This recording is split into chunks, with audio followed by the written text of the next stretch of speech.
Diiringi 50 orang penggiat sastra dan budaya Bali, Gede Ngurah Ambara menyerahkan kelengkapan dokumen sebagai syarat dukungan calon DPRD RI ke kantor KPU Bali. Ibunda tercinta Silus Sunarti turut mengantar langsung sang putra ke KPU Bali.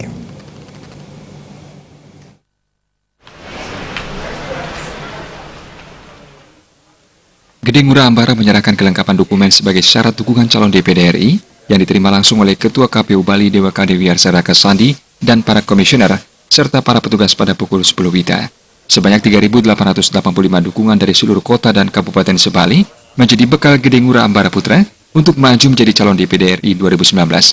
Sebelum berangkat ke kantor KPU, Gede Ngurah Ambara melakukan persembayangan di Pura Jagatnata Denpasar.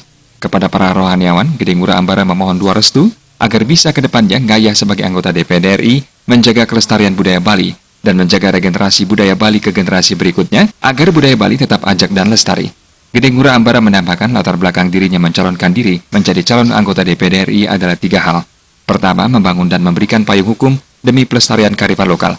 Kedua, menciptakan keberpihakan pemerintah terhadap ekonomi kerakyatan, terutama yang berskala menengah ke bawah. Ketiga, menanamkan kearifan lokal sejak taman kanak-kanak hingga kuliah.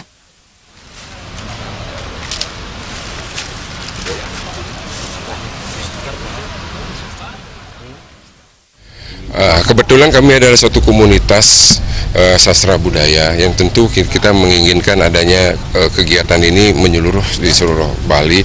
Kami juga didukung oleh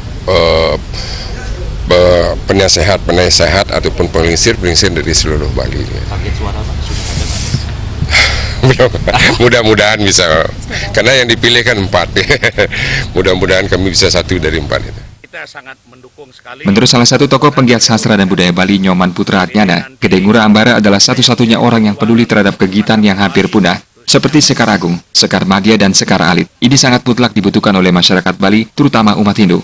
Hidup tenang tak akan terwujud tanpa keseimbangan dalam kehidupan jasmani dan rohani. Seorang pemimpin Bali harus mempunyai keseimbangan unsur fisik dan moral, sehingga kepemimpinannya selalu mengedepankan Dharma sebagai panutannya.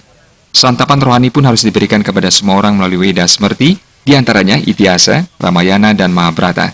Kepedulian Ngurah Ambara terhadap pelestarian seni juga dibuktikan dengan pendirian radio pemancar ulang RPU seluruh Bali. Semua masyarakat Bali melalui RPU bisa berkomunikasi dan belajar gigitan dengan teman lain dari wilayah lain di Bali.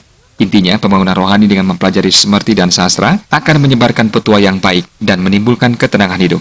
Menurut Dejon, salah satu aktivis lingkungan Bali, alasan mengapa dirinya mendukung Gede Ngurah Ambara menjadi anggota DPD 2019 adalah latar belakang keluarga Gede Ngurah Ambara yang merupakan keluarga veteran, dan kepedulian Gede Ngurah Ambara dalam pelestarian budaya dan lingkungan tidak perlu diragukan lagi. Hal tersebut membuat Dejon mantap dan membulatkan tekad untuk memberikan dukungannya kepada Gede Ngurah Ambara untuk menjadi anggota DPD RI 2019. Kita sangat mendukung sekali, mudah-mudahan beliau bisa duduk di DPD nanti.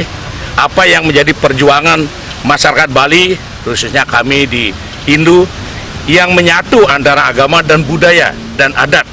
Nah, sehingga bisa kami akan dapatkan. Kami tahu track record beliau, anak seorang veteran yang mencintai lingkungan dan pelestarian adat dan budaya. Seandainya beliau terpilih, kami akan menitipkan agar adat dan budaya Bali ini tetap dilestarikan untuk ke depannya.